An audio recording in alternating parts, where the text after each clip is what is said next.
नमस्कार। आज हम जानेंगे केंद्रीकरण और विकेंद्रीकरण के बारे में, मतलब कि सेंट्रलाइजेशन और डिसेंट्रलाइजेशन के बारे में।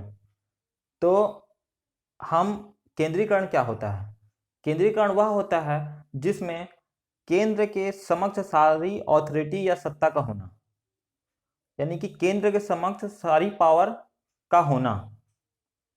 जैसे कि हम मान के चलिए ये केंद्र है, ये केंद्र है, तो केंद्र के पास पूरी पावर है, वो अपने हिसाब से हर जगह काम कर सकता है, वो अकेला ही हर जगह काम कर रहा है।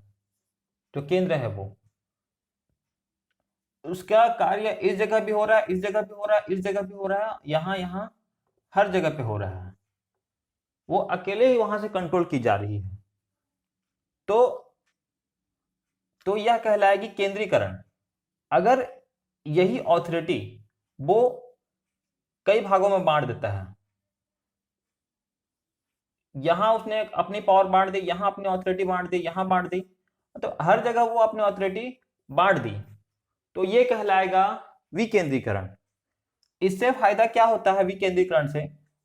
जो ये है अपने आसपास के एरिया में काम अच्छे से कर सकते हैं। मतलब कि विकेंद्रीकरण के फायदे हैं। देखिए, केंद्रीकरण जो होता है वो कम खर्चीला होता है। क्यों? क्योंकि केंद्र से ही जहां काम होना है वहां काम होगा। लेकिन विकेंद्रीकरण में जहां से वहां से वो अपने विकेंद्र बनाएगा। मान के चलिए ये केंद्र है, केंद्र से यहां विकेंद्रीकरण हुआ, ये अपना केंद्र बना, ये अपने केंद्र को डाइवर्ट किया, मतलब डिवाइड किया। डिवाइड करने के बाद ये काम बढ़ गया, और यहां से ये डिवाइड किया तो काम बढ़ गया। इसलिए विकेंद्रीकरण जो प्रक्रिया है वो थोड़ी खर्चीली है, जबकि केंद्रीकरण प्रक्रिया है वो कम खर्चीली है। और केंद्रीकरण जो प्रक्रिया है वो कम खर्चीली के साथ साथ धीमी प्रक्रिया है। मतलब केंद्र से आपको यहां यहां तक आपको पहुंचाना है अपनी योजना को, तो आप सीधे जाएंगे, यहां तक भी पहुंचाना है, यहां तक भी पहुंचाना है, हर जगह केंद्र से पहुंचाना है, तो ये उतनी जल्दी नहीं हो पाती। जबकि विकेंद्रीकरण होने के बाद ये अपनी योजना को यहां तक पहुंचाया, यहां तक पहुंचाया, इसने योजना को यहां तक जल्दी से लागू कर दिया। तो ये जो विकेंद्रीकरण प्रक्रिया है ये थोड़ी जल्दी होने वाली प्रक्रिया है, मतलब कि इसमें देरी की गुंजाइश नहीं है। मान के चलिए कोई रेलवे जोन है, ये रेलवे जोन है, तो इसे पहुंचाना है, ये इसे काम करना है हर स्टेशन पे, तो वो क्या करेगा? वो स्टेशन पे डायरेक्ट काम नहीं कर सकता। वो क्या किया, वो जोन में बांट दिया, रेलवे को उसने जोन में बांट दिया। तो जोन में बांटने के बाद जोन जो है अपने हर स्टेशन, हर जंक्शन को उसने देखना नोटिस करना शुरू किया। हर स्टेशन और हर जंक्शन पे उसने अच्छे से काम किया। लेकिन अगर यही चीज केंद्र में होता, मान के चलिए दिल्ली में होता, दिल्ली से डायरेक्ट हर स्टेशन को कंट्रोल नहीं किया जा सकता, उसके लिए जोन आवश्यक होती है। तो जोन पे काम होने वाला जो प्रक्रिया है वो कहलाएगा विकेंद्रीकरण, मतलब ये कहलाएगा डिसेंट्रलाइजेशन। और ये जो कहलाएगा ये सेंट्रलाइजेशन, ये सेंट्रलाइजेशन कहलाएगा, ये डिसेंट्रलाइजेशन कहलाएगा। और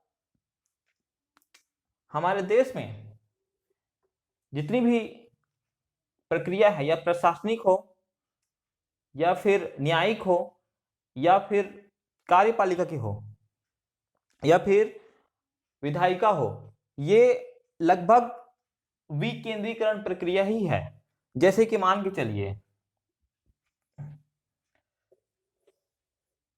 चलिए ये दिल्ली है,